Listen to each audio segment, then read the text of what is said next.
Okay, so let's talk about limitations because what I'm trying to figure out is can I throw away my password manager?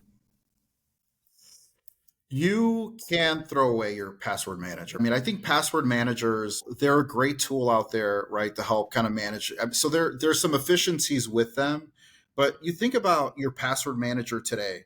What do you need to get into your password manager today? A, A a password. giant A password. Yep. password.